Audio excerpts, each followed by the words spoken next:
Australia যেখানে আমরা পড়ার জন্য খুব ক্রেজি থাকি, সেই অস্ট্রেলিয়াতে কিন্তু তারা পড়তে যায় TAFE, because they need the skill people based on their merit. আমরা যাই কোথায় বাংলাদেশিরা বিশ্ববিদ্যালয়ে পড়ার জন্য। কেন? আমাদের দরকার সার্টিফিকেট। প্রত্যেকটা বাচ্চা ছেলে মেয়ে যখন স্কুলে যায় তাদের প্রত্যেককে যদি আমরা স্পেশালিস্ট হিসাবে, প্রফেশনাল হিসাবে আমরা যদি তাদেরকে আইডেন্টিফাই করতে পারি বেসড অন দেয়ার স্কিল, আমরা পলিসি করছি, কোনো ছাত্রকে ডাকা হয় না। Very surprise. ছাত্ররা কি শুধু রাস্তায় আন্দোলন করবে? কথায় কথায় তারা আন্দোলন করবে? তাহলে আমাকে ছাত্রদের বক্তব্যগুলো শুনতে হবে, তোমাদের সমস্যাগুলো কোথায়।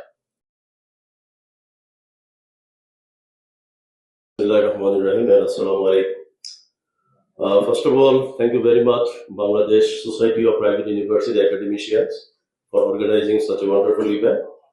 And definitely, as all we agreed, the majority of the point is well covered. Very precise.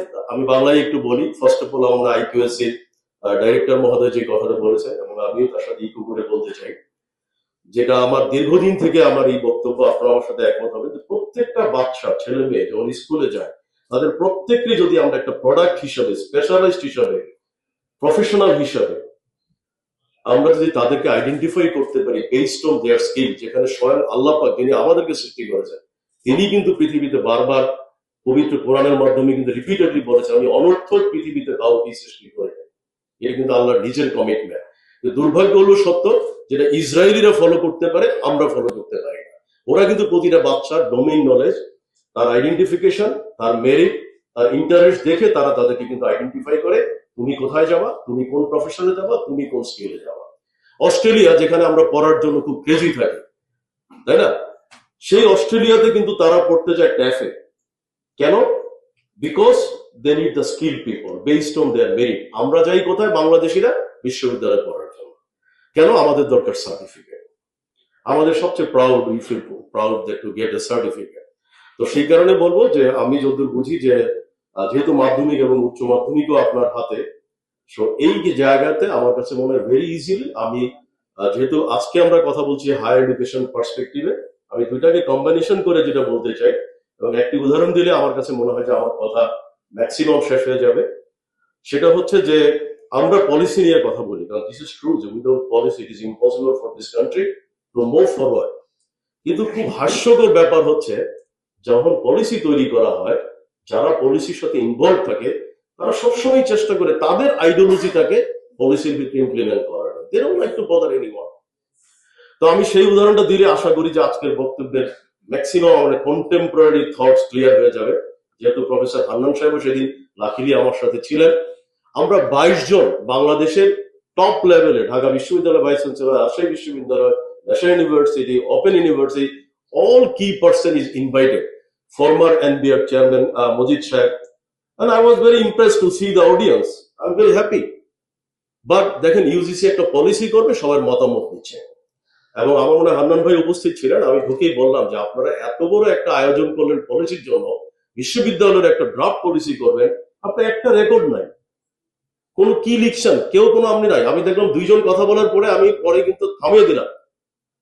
একজন ঢাকা বিশ্ববিদ্যালয়ের ভাইস চ্যান্সেলরকে বললাম, সরি স্যার, আমি আপনাকে রিকোয়েস্ট করে আপনি কথা বলবেন না, until and unless they are not bringing a record, একটা রেকর্ড প্লেয়ার না হোক। আমাদের বেলাল সাহেব এখানে উপস্থিত ছিল, আমি অনুমতি নিয়ে বললাম ওনার রেকর্ড প্লেয়ারটা অন করুন। 22টা লোক 3টা ঘন্টা আমরা কথা বললাম, এবং আমি জানি কোনো কথা রাখা হবে না। দ্যাট ইজ ওয়াই আমি রেকর্ড করেছি। এবং ঠিক তাই হলো হান্নান ভাই, আপনি নিশ্চয়ই সেটার উইটনেস। 15 দিন পরে দেখলাম যে মিনিস্ট্রিতে একটা প্রপোজাল পাঠানো হলো, যেটা আমাদের মাইন্ডসেটে ছিল সেটা নিয়ে পাঠানো হলো। বলা হলো যে আমরা 22 জন ব্যক্তিকে ডেকে নিয়ে আসছি, কিন্তু ওনারা কি বলছে সেটা কিন্তু হয়নি। বাট আমি 22 জনের স্ক্রিপ্ট ড্রাফট করে সেটা মিনিস্ট্রিতে পাঠালাম। This was the topics and this was the comments by the 22 people from the various cluster. তাহলে এখন কি দাঁড়ালো, যে আমরা থটটা আমি মাননীয় মন্ত্রীকে, প্রতিমন্ত্রীকে বলবো যে আপনার কাছে আমার একটা বিনীত অনুরোধ, একটা পলিসি ডেভেলপ করার জন্য একটা দিন যদি শুধু বরাদ্দ করা হয়, এনাফ।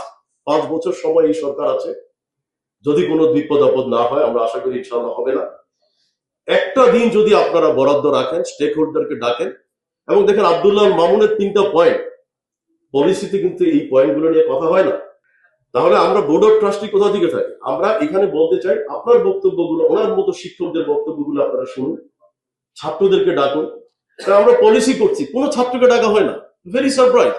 ছাত্ররা কি শুধু রাস্তায় আন্দোলন করবে? কথায় কথা তারা আন্দোলন করবে? তাহলে আমাকে ছাত্রদের বক্তব্যগুলো শুনতে হবে, তোমাদের সমস্যাগুলো কোথায়, তোমরা কিভাবে মনে করি এই পলিসিতে তোমাদের ইনভলভমেন্টটা থাকা উচিত।